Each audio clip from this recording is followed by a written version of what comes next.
Un autre petit exercice. À votre avis, que faut-il faire pour garantir la chaîne du froid? Est-ce qu'il est nécessaire de contrôler la température des produits réceptionnés lors de la livraison? Alors, vous doutez bien que c'est oui. On en a déjà parlé avec vous lors de la première journée.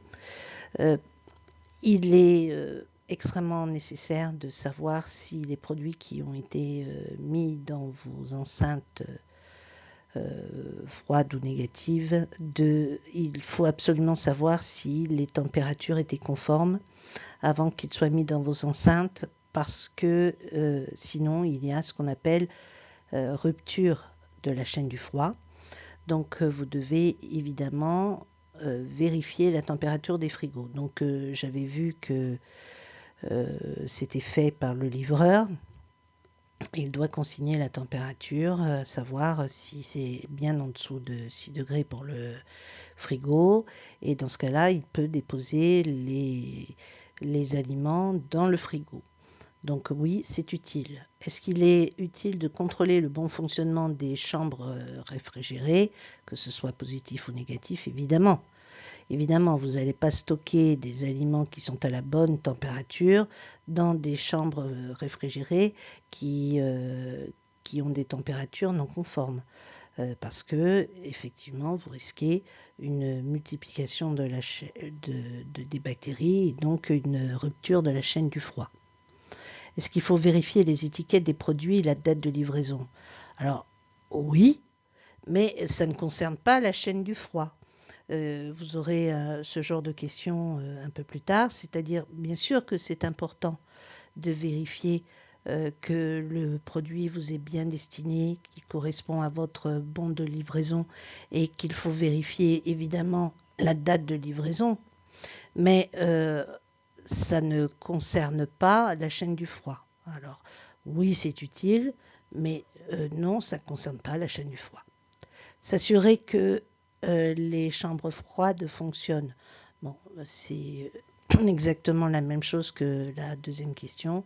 Donc oui, il faut vérifier que les chaînes du froid, que les chambres froides fonctionnent pour que justement la chaîne de froid ne soit pas cassée. Est-ce qu'il est important d'éteindre les lampes à l'intérieur des chambres froides? Alors oui et non. Oui, parce que c'est inutile de garder une lumière allumée dans une chambre de froide lorsque vous n'y êtes pas.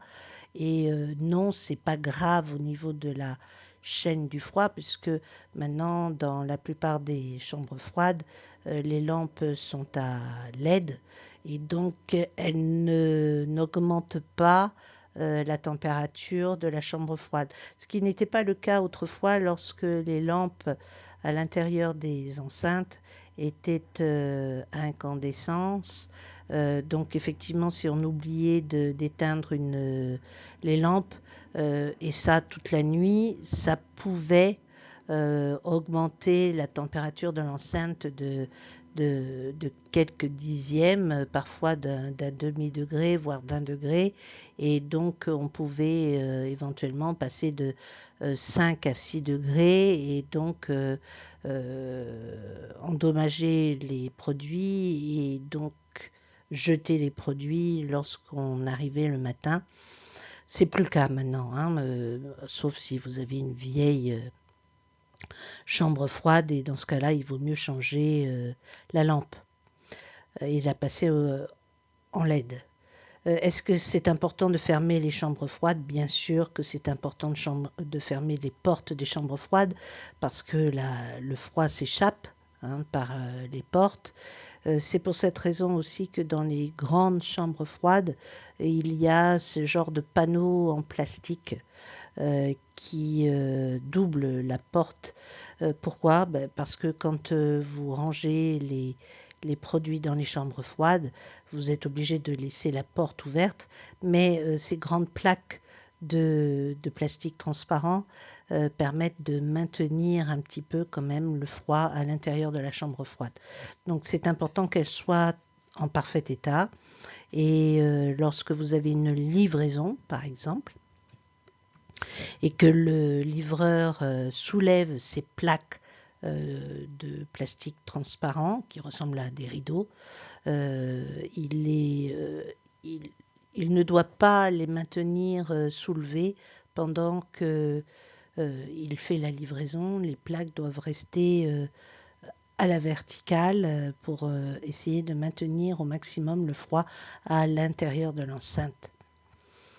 Est-ce qu'il faut refuser la marchandise livrée à mauvaise température? Évidemment, évidemment, puisque c'est de votre responsabilité de conserver la chaîne du froid, c'est-à-dire conserver le produit entre 0 et 6 degrés. Si on vous livre un produit qui est trop froid ou pas assez froid, eh bien c'est de la responsabilité du livreur. Donc vous ne pouvez pas récupérer un produit qui est passé au-dessus de 6 degrés avec le risque que les bactéries se soient développées, parce qu'en réalité vous ne savez pas depuis combien de temps ce froid, cette chaîne du froid a été rompue. Donc les produits qui vous sont livrés, c'est à vous de vérifier la température et d'accepter si la température est bonne et de refuser les produits si la température est passée au-dessus ou est égale à 6 degrés ou moins 15 si c'est du congelé. Donc voici les réponses, hein. On voit ce qui est important.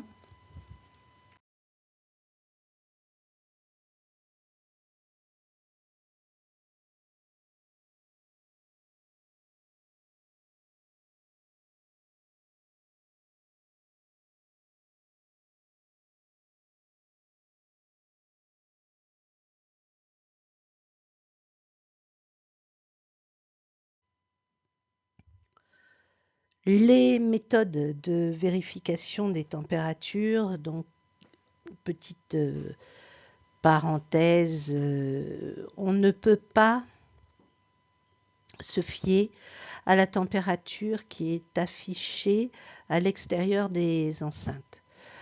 Parfois, il y a un mauvais positionnement de la sonde et qui fait varier la température des enceintes positives ou négatives. Et donc, ces températures, on ne peut pas se contenter de simplement lire la température qui est affichée et de la noter sur la feuille de référence.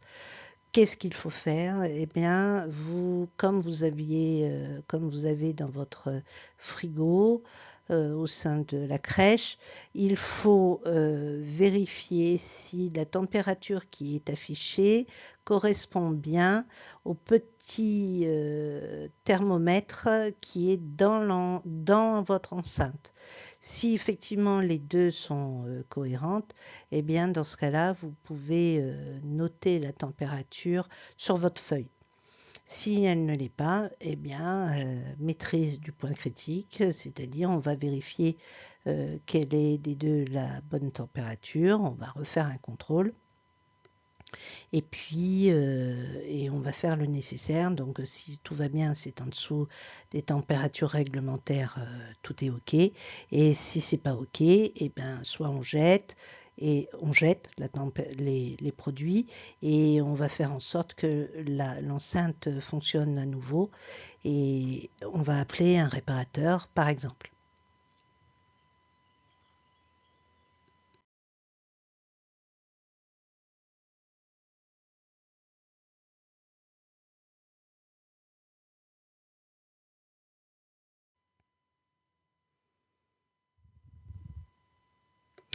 Alors, à la question, à votre avis, combien de temps peut-on laisser des produits le temps de les ranger en dehors des enceintes réfrigérées positives ou négatives? Alors on le voit souvent dans les supermarchés particulièrement, mais aussi quand il y a beaucoup de produits.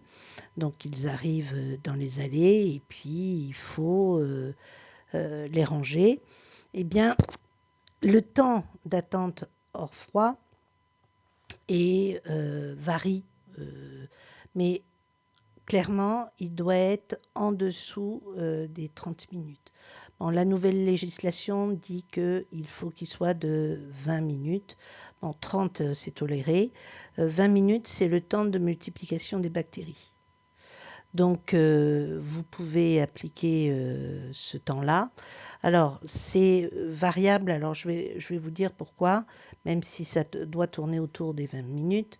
Donc, premier argument, le temps de multiplication des bactéries, 20 minutes. Donc, on essaie de ranger en 20 minutes toute la marchandise qui est arrivée. Et puis, deuxième critère, c'est la quantité de produits. Il est évident que lorsque on a une palette entière de produits, la variation des températures va être moins importante parce qu'il y a une sorte d'inertie des températures. Si vous avez un produit congelé dans le coffre de votre voiture, il est évident que la température va augmenter beaucoup plus rapidement que si vous avez une palette complète de produits congelés. Ça va se réchauffer beaucoup plus lentement. Donc, si vous n'avez pas beaucoup de produits, on se dépêche, on range rapidement dans les différentes zones réfrigérées. Il est important aussi de savoir que, contrairement à ce que l'on fait d'habitude quand on est à la maison, quand on rentre du supermarché, on va se dépêcher de ranger d'abord les congelés dans le congélateur et puis après on range le frais. Ce qui est tout à fait correct, il n'y a pas de problème.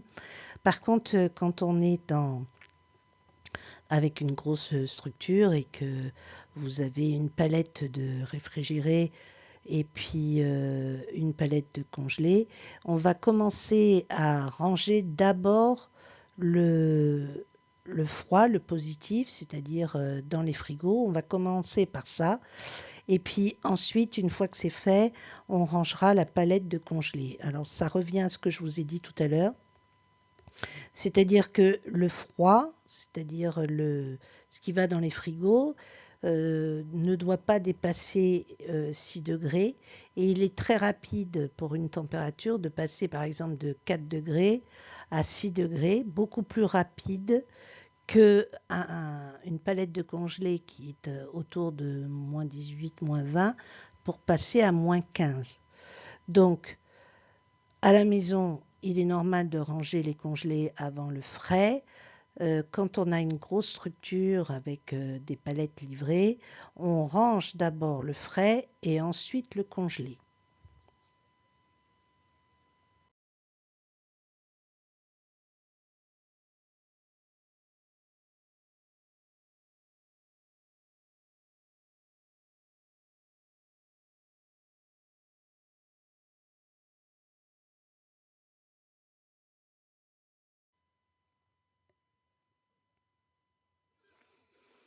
Alors, qu'est-ce qui se passe?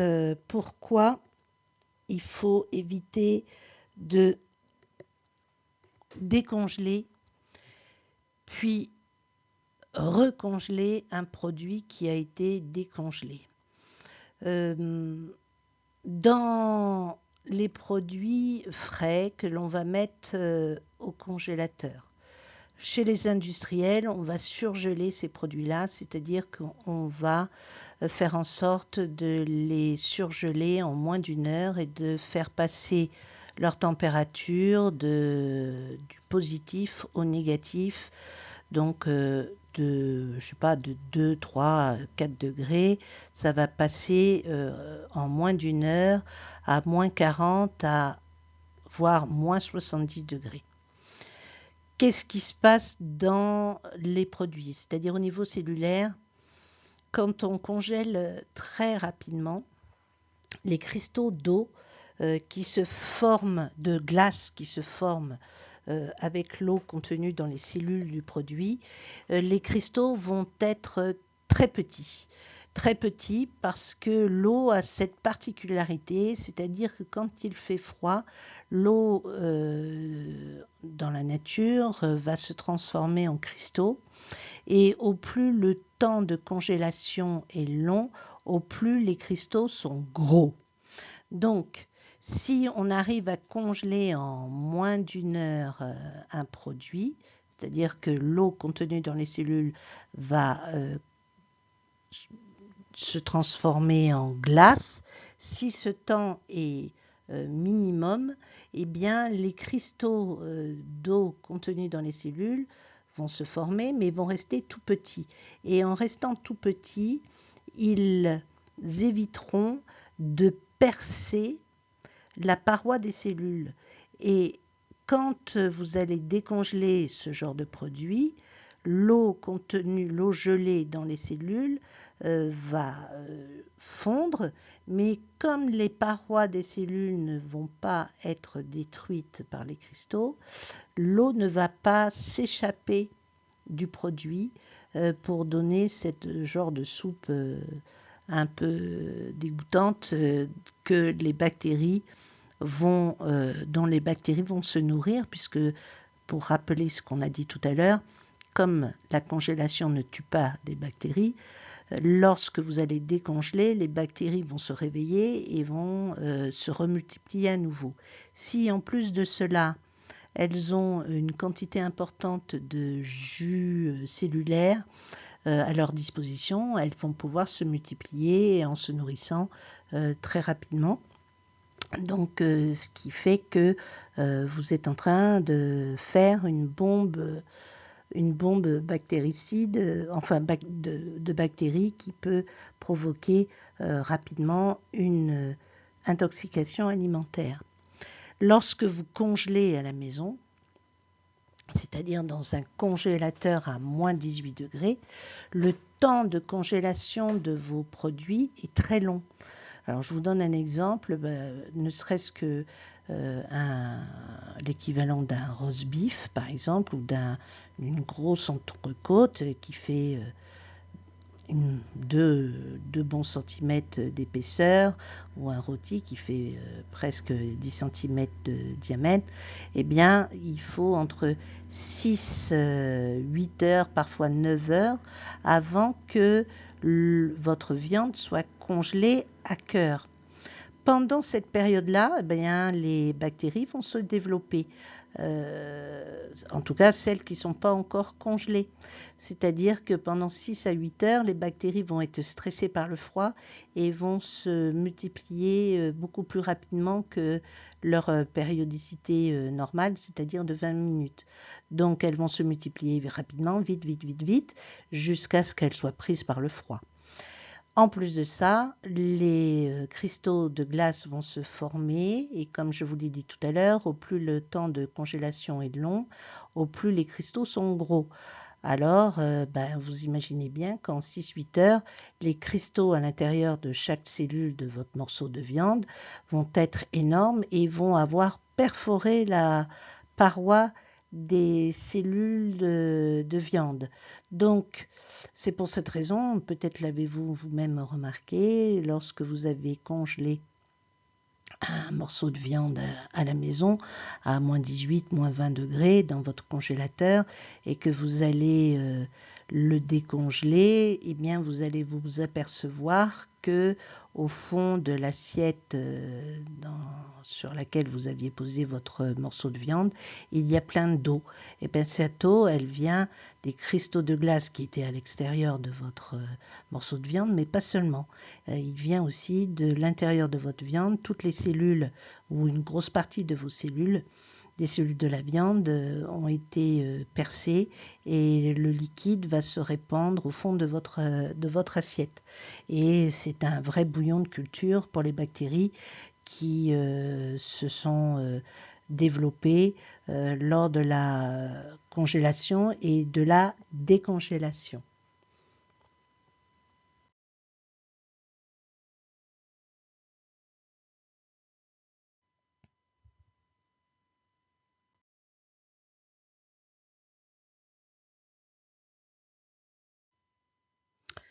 Donc, si vous faites cuire votre morceau de viande correctement, c'est-à-dire à cœur, hein, que ça passe au-dessus de 65 degrés au cœur de votre viande,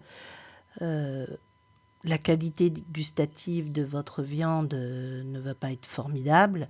On s'en aperçoit par exemple avec les poissons congelés que l'on congèle à la maison.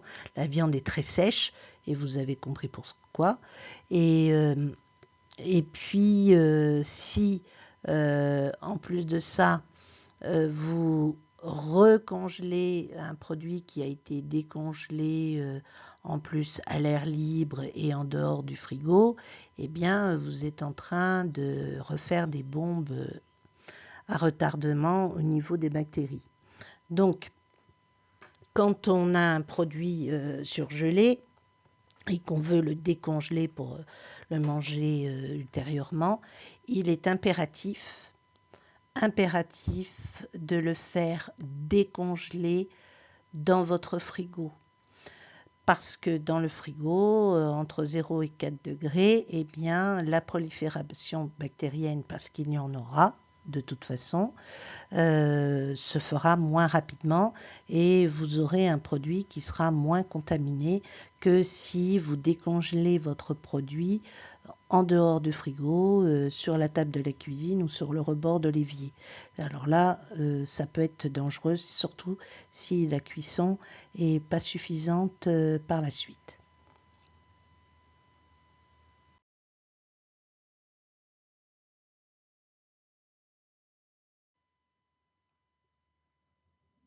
Alors on nous dit ici toujours on vous parle de une mauvaise gestion de la chaîne du froid. Ben, évidemment, on peut s'apercevoir si la chaîne du froid a été rompue une voire plusieurs fois le long de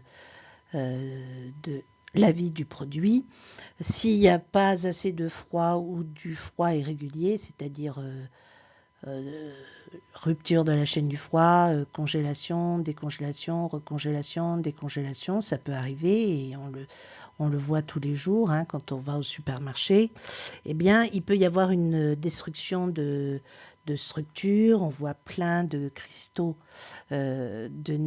comme un cristaux de glace sur les produits congelés.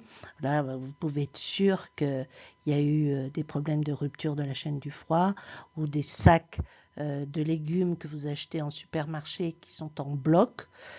Ça aussi, ça veut dire qu'il y a eu une rupture de la chaîne du froid.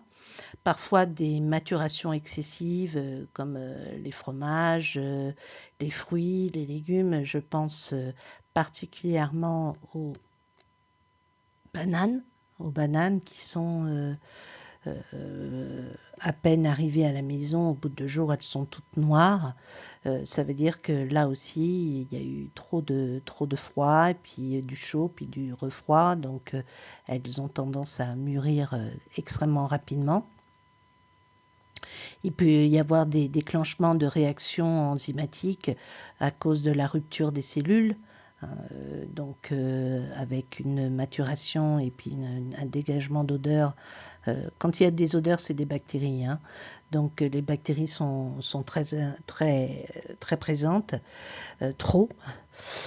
Et vous avez aussi un développement de micro-organismes par libération d'eau.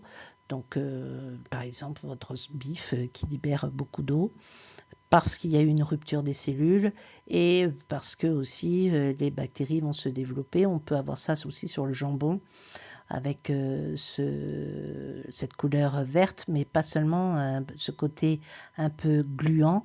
Et donc, danger, hein, on ne mange pas. Trop de froid, les bananes, les fruits qui ont tendance à trop mûrir, les camemberts qui sont crayeux, c'est-à-dire avec ce côté un peu, comment dire, pâteux, cassant à l'intérieur, et puis une dessiccation. C'est toujours la rupture des cellules pour les poissons surgelés qui sont secs. Hein, quand on les mange, ils n'ont pas ce côté soyeux. La viande enfin la chair est filandreuse et sèche.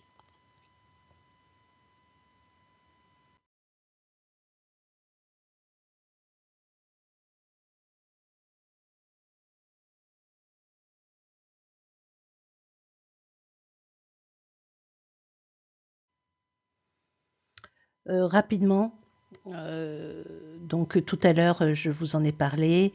Il y a donc pour surgeler les produits chez les fabricants, vous avez des grands congélateurs. Alors c'est plutôt des grands surgélateurs qui vont, par différentes techniques, pouvoir surgeler les aliments à des températures très basses, moins 40, moins 70 degrés, en moins d'une heure. Alors, pour eux, ça se fait en quelques minutes.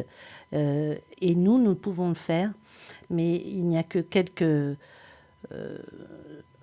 organismes qui peuvent l'avoir, hein, souvent dans les restaurants, dans les boulangeries, les pâtisseries. Ils ont ce qu'on appelle des cellules de refroidissement que l'on peut pousser en cellules de congélation. Et là aussi, donc le problème, c'est que ce sont des appareils qui coûtent assez cher, hein. Par exemple, une cellule qui aurait la forme la capacité d'un four, hein, d'une cinquantaine de litres, ça vaut entre 3 000 et 4 000 euros neuf, en tout cas. Donc tous les magasins, tous les restaurants ne peuvent pas se permettre d'avoir ce genre d'appareil. Mais par contre, si vous n'avez pas ce genre d'appareil, vous n'avez pas le droit de congeler vos produits. En tout cas, dans la restauration commerciale, et vous, par exemple, en crèche, vous n'avez pas le droit de congeler des produits, vous n'avez le droit que de les conserver surgelés dans vos congélateurs. Vous n'avez pas le droit de prendre quelque chose de frais et de le mettre dans le congélateur de la crèche pour le congeler. C'est strictement interdit. Hein, donc, pour ceux qui ont les cellules de refroidissement, eh ben, vous devez aussi suivre le tableau qui est juste en dessous, c'est-à-dire que si vous avez cet appareil, vous devez noter, lorsque vous avez besoin de congeler un produit, vous devez noter la date, le numéro du lot, le nom du produit. Vous devez indiquer la température avant le refroidissement et l'heure, bien sûr, et la température à la fin du refroidissement et l'heure également, et signer, hein, parce que vous engagez votre responsabilité et il faut faire apparaître évidemment que ce refroidissement a été fait en moins d'une heure. Sinon, le produit est à jeter.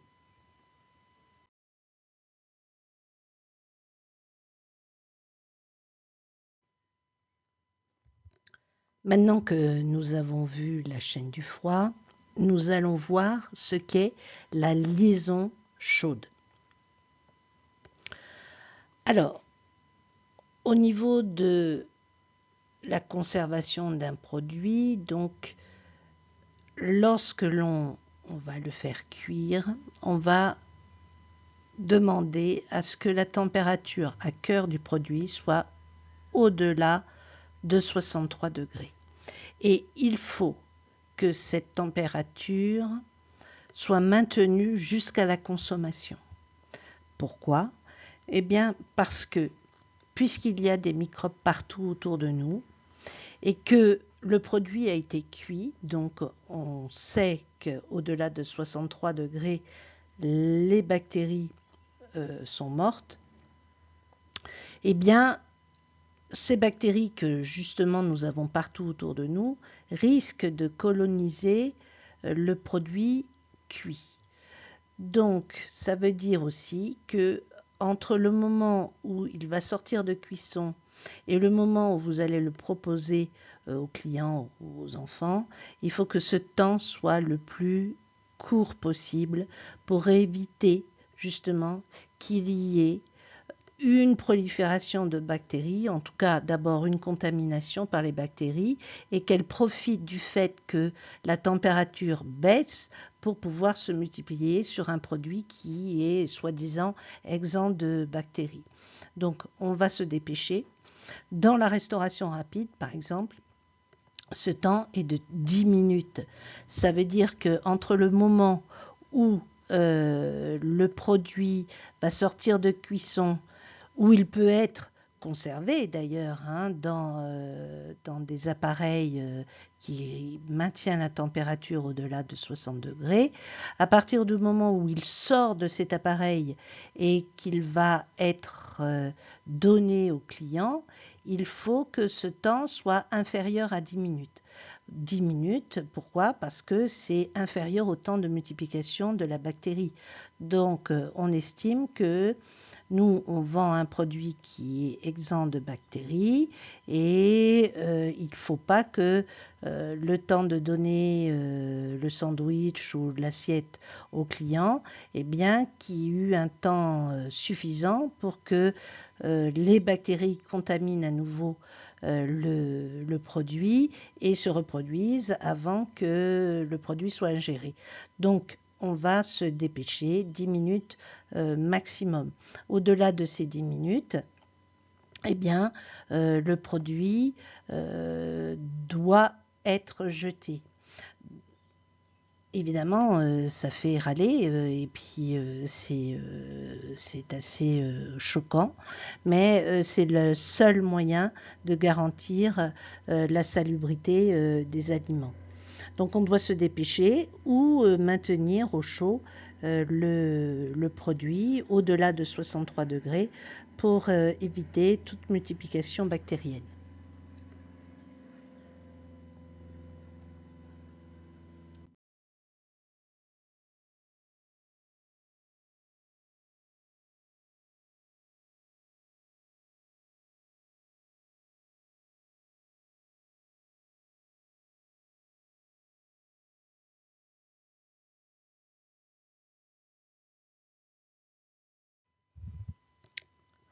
En ce qui concerne la température de cuisson des viandes, eh bien, pour éviter la prolifération de certaines bactéries, dont Escherichia coli, on va faire en sorte que les viandes soient cuites à cœur au-delà de 69 degrés.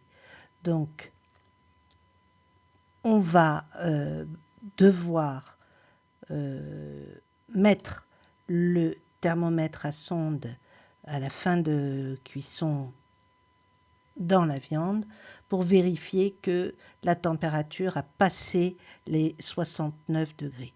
Donc en réalité, la température cible doit être comprise entre 69 et 75 degrés. Parce que justement, la plupart du temps, ce sont des enfants qui mangent les steaks hachés.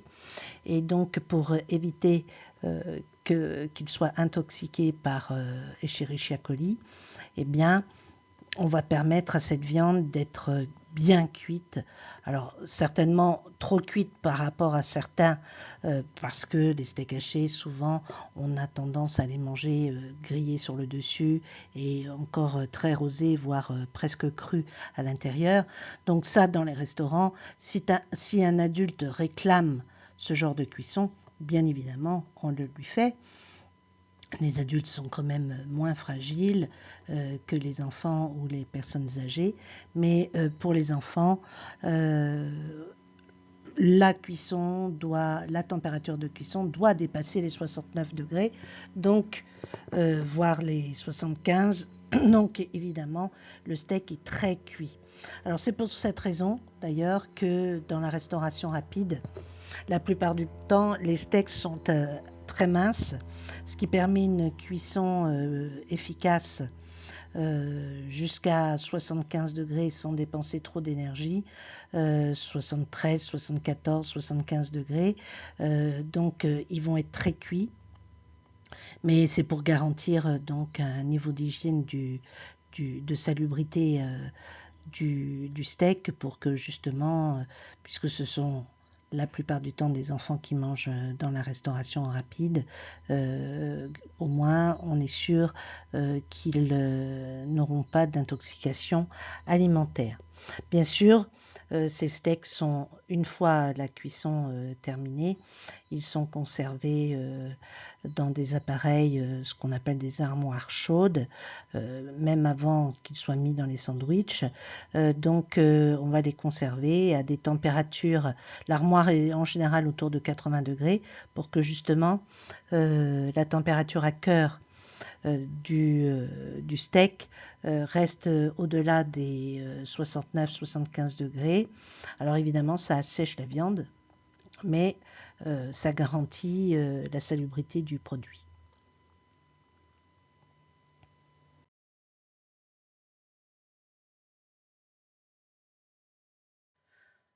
En ce qui concerne la gestion des huiles de friture, alors je suis d'accord que ça ne vous concerne pas au sein de la crèche, mais je vais vous parler quand même des huiles.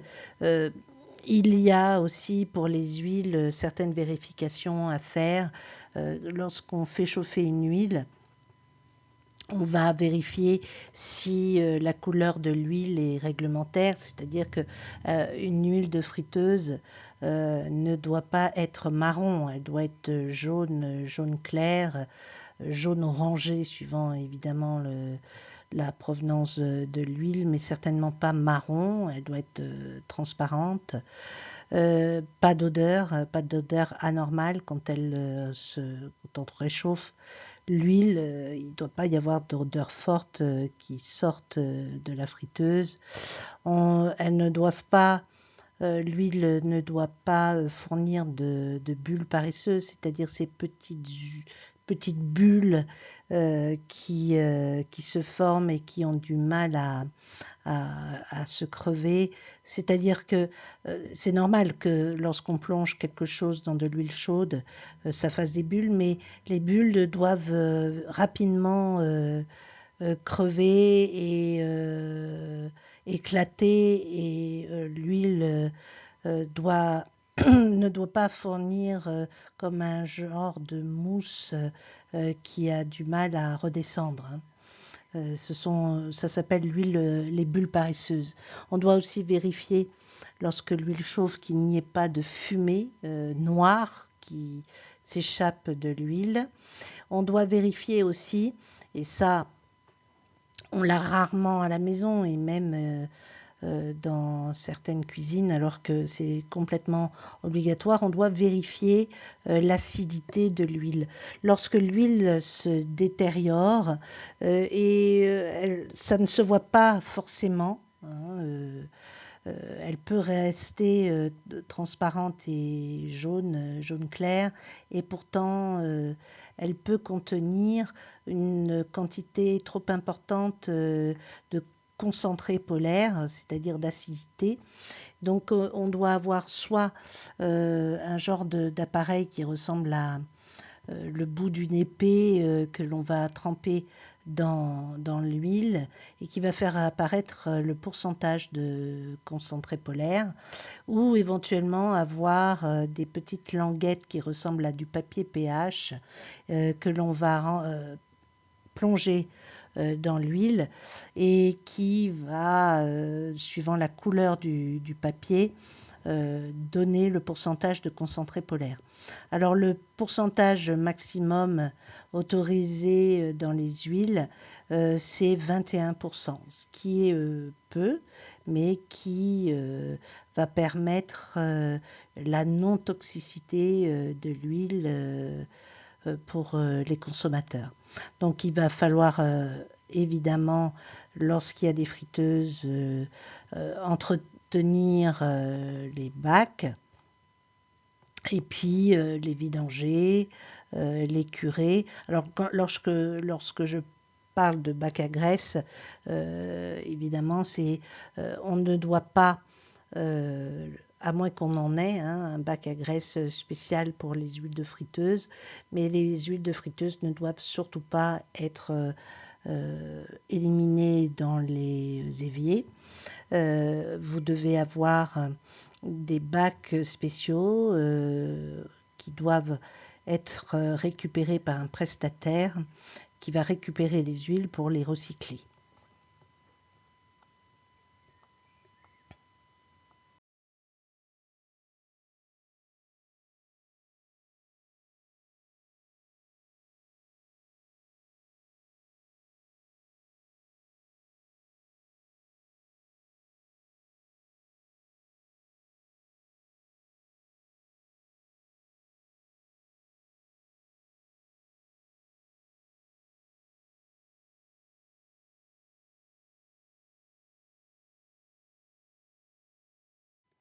Comme pour les frigos, vous devez relever et montrer, relever sur une feuille ou sur un fichier Excel comme là. Vous devez faire la preuve que vous maîtrisez ce point critique qui est la concentration en concentré polaire, qui c'est cancérigène si on en mange trop.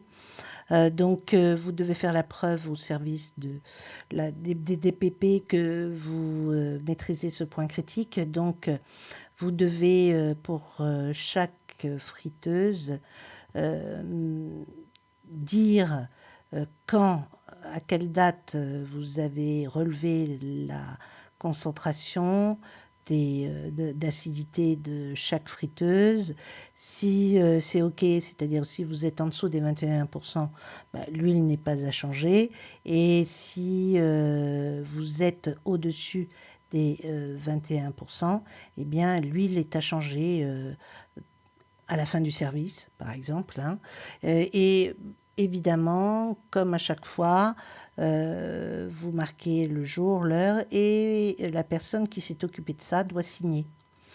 Voilà, donc ça c'est obligatoire, ça s'appelle l'enregistrement, la signature en face des différentes prises d'acidité ou de température. Il y a forcément la signature, non pas du responsable, parce que le responsable il va signer la feuille dans sa totalité, en bas ou quelque part, pour montrer qu'il a vu que ça avait été fait. Mais vous, lorsque vous faites ce changement ou quand vous avez pris une température, vous devez signer parce que vous engagez votre responsabilité.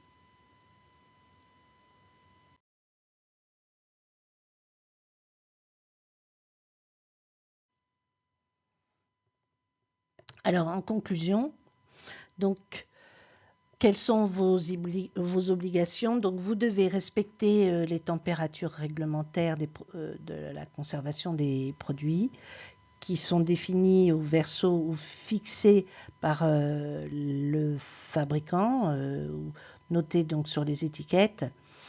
Si l'enceinte frigorifique permet la conservation de produits à conserver à des températures différentes, alors dans ce cas-là, vous devez régler l'enceinte en fonction du produit qui exige la température la plus basse. C'est-à-dire, donc vous vérifiez l'étiquette et vous réglez la température du frigo en sachant que si vous avez deux produits, un qui doit être conservé à 7 degrés et l'autre qui doit être conservé à 4 degrés maximum, eh bien, dans la même enceinte, puisque tout le monde n'a pas plusieurs frigos, eh bien, vous devez conserver ces deux produits à 4 degrés, non pas à 7. Équipez toutes vos enceintes avec des thermomètres mobiles qui permettent la vérification du respect de la chaîne du froid. Donc, c'est ce que vous faites à la crèche, c'est le petit thermomètre qui est à l'intérieur du frigo. Donc ça c'est très bien. Vous devez faire un relevé enregistré au minimum quotidien, c'est-à-dire au moins une fois par jour, de la température intérieur des enceintes frigorifiques, que ce soit positif ou négatif, hein, que ce soit dans les frigos ou dans les congélateurs. Et vous devez ne pas oublier de relever les températures des buffets, c'est-à-dire s'il y a des buffets froids où l'on va stocker par exemple les entrées ou les desserts dans une salle de restaurant ou au coin dessert. Là aussi, il faut évidemment relever la température de ces buffets. Vous devez entretenir les équipements, notamment les évaporateurs, les joints, dégivrer régulièrement pour que la température, le frigo ou le congélateur ne force pas pour maintenir une certaine température. Et puis, vous devez bien évidemment nettoyer les joints qui sont souvent lieu de développement des moisissures. Donc ça aussi, ils doivent être nettoyés à chaque fois que vous nettoyez le frigo, c'est-à-dire à peu près une fois par semaine. Vous devez contrôler les températures des produits à la réception, ça j'insiste beaucoup parce que c'est rarement fait. Alors vous avez un livreur qui vous le fait, sachez que c'est pas toujours le cas. Et puis vérifiez quand même pour vous la température de votre frigo pour savoir si ça correspond bien à ce qu'il a écrit.